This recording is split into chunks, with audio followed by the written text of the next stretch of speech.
दोस्तों आज इस वीडियो के अंदर ये जानेंगे कि प्लाज्मा क्या है, प्लाज्मा की फिजिक्स क्या है।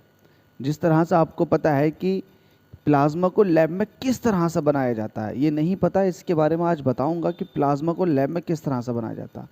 प्लाज्मा अवस्था में गैस के एटम्स आयनाइज हो जाते हैं, ये सबसे पहले आपको पता होना चाहिए, जिसकी वजह से ये मैटर की चौथी अवस्था बन जाती है। सॉलिड भी है, लिक्विड भी है, गैस भी है और साथ में एक स्टेट नहीं है जिसका नाम है प्लाज्मा। जब हम ठोस को गर्म करते हैं तो वो द्रव अवस्था में कन्वर्ट हो जाता है, द्रव को गर्म करते हैं तो वो गैस में कन्वर्ट हो जाता है। अगर हम इसी गैस को और गर्म कर दें तो ये प्लाज्मा स्टेट बन जाता है। तो इसका मतलब ये हुआ गैस को गर्म करना बहुत ज़रूरी है अगर आपको प्लाज्मा स्टेट अचीव करनी है। तो प्लाज्मा में इलेक्ट्रॉन्स और आयंस दोनों होते हैं, जिसकी वजह से प्लाज्मा के अंदर से कंडक्टेंस आ जाती है, कंडक्टिविटी शो करना शुरू कर देता है, मतलब उसके अंदर से करंट फ्लो होना शुरू हो जाता है। ये फ्री इलेक्ट्रॉन्स और आयन की वजह से होता है। अब प्लाज्मा बनता कैसा है, इसके पीछे की थोड़ी फिजिक्स जान लेते हैं। प्लाज्मा कैसे बनता है, आपको पता है जितने भी सॉलिड्स होते हैं या फिर मटेरियल होते हैं वो एटम से मिलकर बने हुए होते हैं, और एटम के अंदर प्रोटॉन, न्यूट्रॉन और इलेक्ट्रॉन होते हैं। आपको पता है जितने प्रोटॉन होते हैं उतने ही इलेक्ट्रॉन होते हैं, लेकिन इलेक्ट्रॉन नाभिक के चारों तरफ घूमते हैं, जबकि प्रोटॉन और न्यूट्रॉन न्यूक्लियस के अंदर होते हैं। अब अगर किसी भी तरीके से हम ये कर दें कि जो इलेक्ट्रॉन बाह्य कक्षा में घूम रहे हैं उनको हम एनर्जी दे दें बाह्य सोर्स से, तो क्या होगा उस संख्या में, क्या होगा उस संख्या में, ये होगा कि वो इलेक्ट्रॉन एनर्जी पा करके बाहर निकल जाएगा। जब एनर्जी पाकर वो इलेक्ट्रॉन बाहर निकल जाता है तब उस कंडीशन को बोलते हैं हम आयनाइजेशन, जिसकी वजह से न्यूक्लियस के पास एक अतिरिक्त प्रोटॉन बच जाता है, जिसकी वजह से पॉजिटिव चार्ज रह जाता है पूरे के पूरे एटम पर। इस प्रोसेस को आयनाइजेशन बोलते हैं, जो बनता है इसको आयन कहते हैं। इसके लिए आपको बाह्य सोर्स है एनर्जी का देना बहुत ज़रूरी है, ठीक है। पूरी की पूरी एनर्जी जो आपने बाहर से दी है इलेक्ट्रॉन निकालने के लिए, वो आयनाइजेशन एनर्जी कहलाती है। तो इसके लिए आपको क्या करना पड़ेगा, अब आपको पता चल चुका है कि आपको आयनाइजेशन कराना, तो आपको एनर्जी देनी पड़ेगी बाह्य सोर्स से, ताकि जो गैसेस एटम्स हैं उनकी जो मोशन है उनको इंक्रीज किया जा सके। जब उनकी मोशन बढ़ेगी तो भाई, जब मोशन बढ़ेगी तो इलेक्ट्रॉन निकलने शुरू हो जाएंगे आउटर मोस्ट शेल से। जब इलेक्ट्रॉन निकलेंगे तो हमारे पास आयन बन जाएगा और हमारे पास इलेक्ट्रॉन।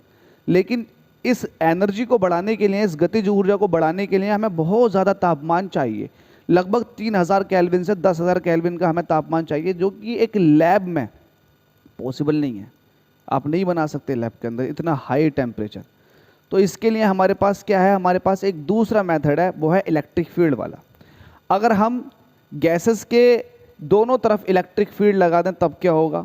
आपको पता है इलेक्ट्रिक फील्ड के अंदर चार्ज पार्टिकल्स का मूवमेंट आता है, और जब चार्ज पार्टिकल्स इलेक्ट्रिक फील्ड में मूव करना शुरू करते हैं, लेकिन यहाँ पर तो अभी चार्ज हुए ही नहीं है, तो हमारे पास गैस के आइटम है, सबसे पहले हमें इन्हें चार्ज पार्टिकल में कन्वर्ट करना, तो हमें एक इलेक्ट्रिक फील्ड लगाना होगा। इलेक्ट्रिक फील्ड इलेक्ट्रॉन को खींचने की कोशिश करेगा, साथ में प्रोटॉन को खींचने की भी कोशिश करेगा, जिसकी वजह से जो एयर मॉलिक्यूल्स हैं उनके बीच में मोशन आनी शुरू हो जाएगी। एयर ले लो या फिर कोई गैस ले लो, जब वो मोशन आनी धीरे धीरे शुरू होगी तो क्या होगा, मोशन आने की वजह से एटम्स एक दूसरे से कोलिजन्स करने शुरू कर देंगे, टक्करा करने शुरू कर देंगे, जिसकी वजह से आयनाइजेशन हो जाएगा एटम्स का। जैसे ही आयनाइजेशन हुआ तो वैसे ही हमारे पास प्लाज्मा बन जाता है। इसके अलग अलग कलर होते हैं, आप देखेंगे कि पिंक कलर का प्लाज्मा, ब्लू कलर का प्लाज्मा। तो ये कलर कहाँ से आता है, क्यों आता है, इसके बारे में जानेंगे। प्लाज्मा कैसे बना ये आपने देख लिया, अब ये कलर कैसे बने ये देख लेते हैं। आपने जब आयनाइजेशन कराया था तो उसमें क्या था, आपने बाह्य सोर्स से एनर्जी दी थी, इस प्रोसेस को आपने आयनाइजेशन कहा। अब क्या होता है, जब वो इलेक्ट्रॉन हायर एनर्जी स्टेट से वापस से उसी स्टेट में आता है तो इसको बोलते हैं रिकॉम्बिनेशन। इस प्रोसेस में क्या होता है, एनर्जी निकलती है। अब ये एनर्जी निकल रही है, इसमें आपने ये देखा कि जब आयनाइजेशन हो रहा था उसी दौरान रिकॉम्बिनेशन होता है। रिकॉम्बिनेशन और आयनाइजेशन दोनों हो रहे होते हैं, लेकिन जब रिकॉम्बिनेशन होता है ना, तब जो एनर्जी निकलती है, अगर वो एनर्जी विजिबल स्पेक्ट्रम में पड़ जाए, तो विजिबल स्पेक्ट्रम में आपको पता कलर्स होते हैं, जिसकी वजह से आपको कलर्स दिखने शुरू हो जाते हैं। तो यही होता है प्लाज्मा के अंदर कि जब रिकॉम्बिनेशन हो रहा होता है तो एनर्जी निकल रही होती है, और वो एनर्जी अगर विजिबल स्पेक्ट्रम में है तो भाई आपको कलर दिखाई देंगे। जैसे कि हाइड्रोजन का प्लाज्मा और आर्गन का प्लाज्मा आप देख रहे होंगे कि ये डीप ऑरेंज कलर का है। ऐसा माना जाता है कि लगभग पूरे यूनिवर्स में 99% प्लाज्मा उपस्थित है भाई। हमारी अर्थ पर भी प्लाज्मा उपस्थित है। ऐसा माना जाता है कि 99% प्लाज्मा उपस्थित है। और जितनी भी सेलेशियल बॉडीज़ होती है, सूरज है, ये सब प्लाज्मा से मिलकर बने हैं।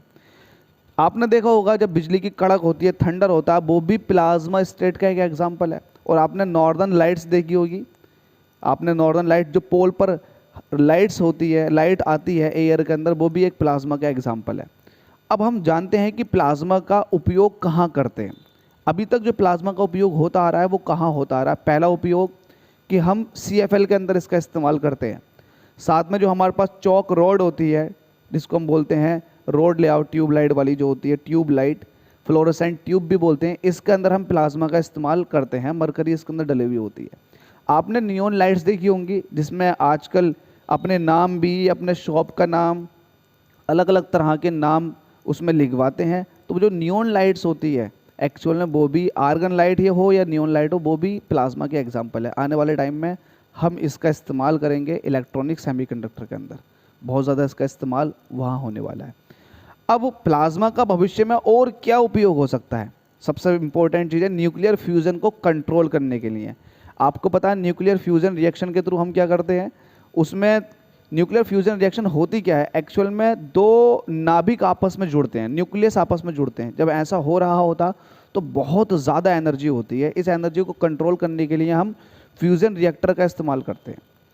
अब हमारे पास जब प्लाज्मा स्टेट अवेलेबल होगी तो हम क्या करेंगे, हम इस एनर्जी को with the help of plasma control करने की कोशिश करेंगे। इस एनर्जी का फिर हम यूज़ करेंगे इलेक्ट्रिकल एनर्जी कन्वर्जन में, जिसकी वजह से हमारे पास बहुत ज़्यादा एनर्जी आ जाएगी। तो आपको ये कैसी लगी वीडियो, आपने क्या कुछ समझा प्लाज्मा के बारे में, कितना कुछ इसमें डिटेल था, आप कमेंट करके ज़रूर बताएं। आपको 3D एनिमेशन की मदद से ये चीज़ समझाई गई है। वीडियो देखने के लिए आपका बहुत बहुत धन्यवाद।